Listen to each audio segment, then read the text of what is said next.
जय जगन्नाथ। श्रीमद् भगवद गीतार तृतीय अध्याय अर्थात कर्मयोगर द्वितीय श्लोक संपूर्ण अर्थ सह मंत्र व्यामिश्रेण एव वाक्येन बुद्धिं मोहयसीव मे तदेकं वद निश्चित्य जेन श्रेयो हमाप्नुयाम।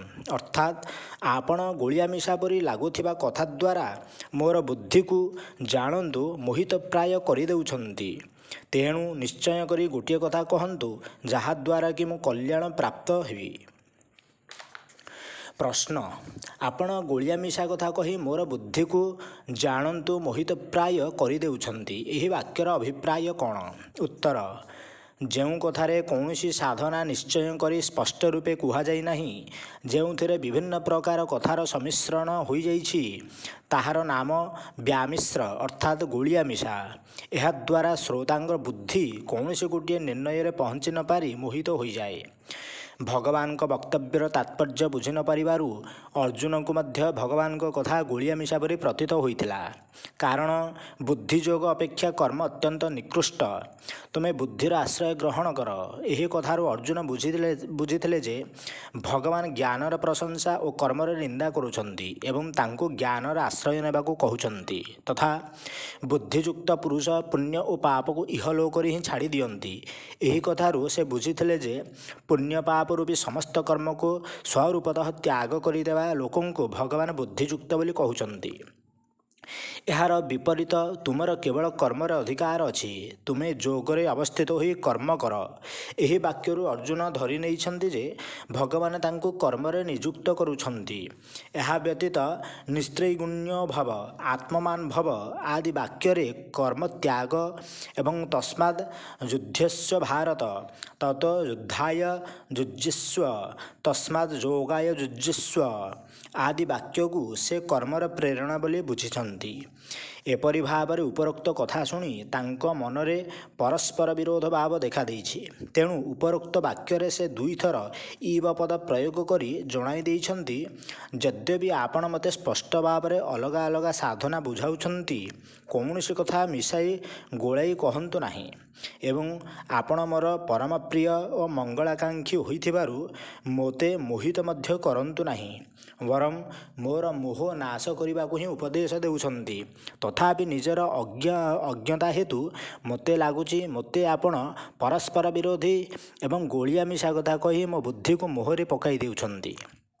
ପ୍ରଶ୍ନ ଯଦି ଦ୍ୱିତୀୟ ଅଧ୍ୟାୟର 49 ଓ 50 ଶ୍ଲୋକ ଶୁଣି ଅର୍ଜୁନଙ୍କର ଏପରି ଭ୍ରମ ସୃଷ୍ଟି ହୋଇଥିଲା, ତେବେ 53 ଶ୍ଲୋକରେ ସେହି ବିଷୟ ସମାପ୍ତ ହେଉ ହେଉ ସେ ନିଜର ଭ୍ରମ ନିବାରଣ ପାଇଁ ଭଗବାନଙ୍କୁ କାହିଁକି ପଚାରି ନଥିଲେ? ମଝିରେ ଏତେ ବ୍ୟବଧାନ କାହିଁକି ହେଲା? ଉତ୍ତର ଏକଥା ଠିକ୍ ଯେ ଅର୍ଜୁନଙ୍କର ଏହି ଶଙ୍କା ହୋଇଯାଇଥିଲା, ତେଣୁ 54 ଶ୍ଲୋକରେ ମଧ୍ୟ ଏହି ବିଷୟ ପଚାରି ନେବା ଆବଶ୍ୟକ ଥିଲା।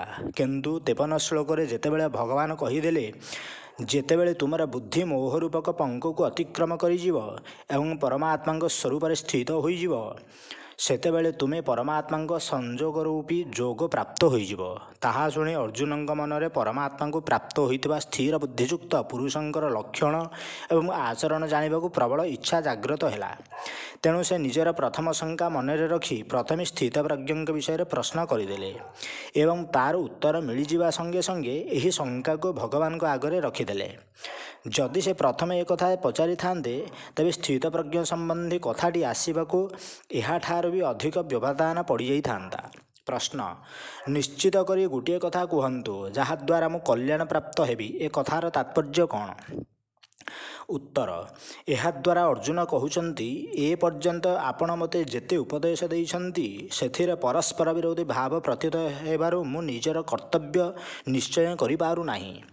ଆପଣ ମୋତେ ଯୁଦ୍ଧ କରିବାକୁ ଆଜ୍ଞା ଦେଉଛନ୍ତି ନା ସମସ୍ତ କର୍ମ ତ୍ୟାଗ କରିଦେବାକୁ କହୁଛନ୍ତି, ମୁଁ ବୁଝିପାରୁନାହିଁ।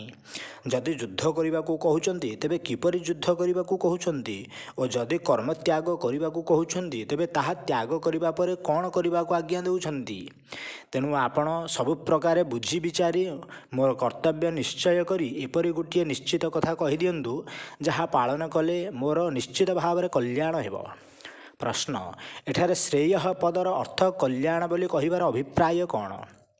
ଉତ୍ତର ଅର୍ଜୁନ ଏଠାରେ ଶ୍ରେୟ ପ୍ରାପ୍ତି ଦ୍ୱାରା ଇହଲୋକ ବା ପରଲୋକର ଭୋଗ ପ୍ରାପ୍ତି କଥା କହୁନାହାନ୍ତି, କାରଣ ସେ ପ୍ରଥମରୁ କହିଦେଇଥିଲେ ଇହଲୋକରେ ନିଷ୍କଣ୍ଟକ ରାଜ୍ୟଭୋଗ ଏବଂ ଦେବତାମାନଙ୍କର ଆଧିପତ୍ୟ ମୋର ଶୋକ ଦୂର କରିପାରିବ ନାହିଁ।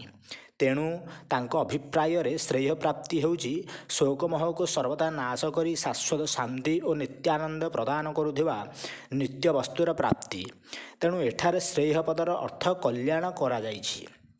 ଅର୍ଜୁନ ଏପରି ପଚାରିବା ପରେ ଭଗବାନ ତାଙ୍କର ନିଶ୍ଚିତ କର୍ତ୍ତବ୍ୟ ଭକ୍ତି ପ୍ରଦାନ କର୍ମଯୋଗ ବୋଲି ଆଜ୍ଞା ଦେବା ଉଦ୍ଦେଶ୍ୟରେ ପ୍ରଥମେ ତାଙ୍କ ପ୍ରଶ୍ନର ଉତ୍ତର ଦେଇ କହୁଛନ୍ତି ଯେ ତାଙ୍କ କଥା ବ୍ୟାମିଶ୍ର ଅର୍ଥାତ୍ ଗୋଳିଆ ମିଶା ନୁହେଁ, ବରଂ ସର୍ବଥା ସ୍ପଷ୍ଟ ଓ ପ୍ରାଞ୍ଜଳ।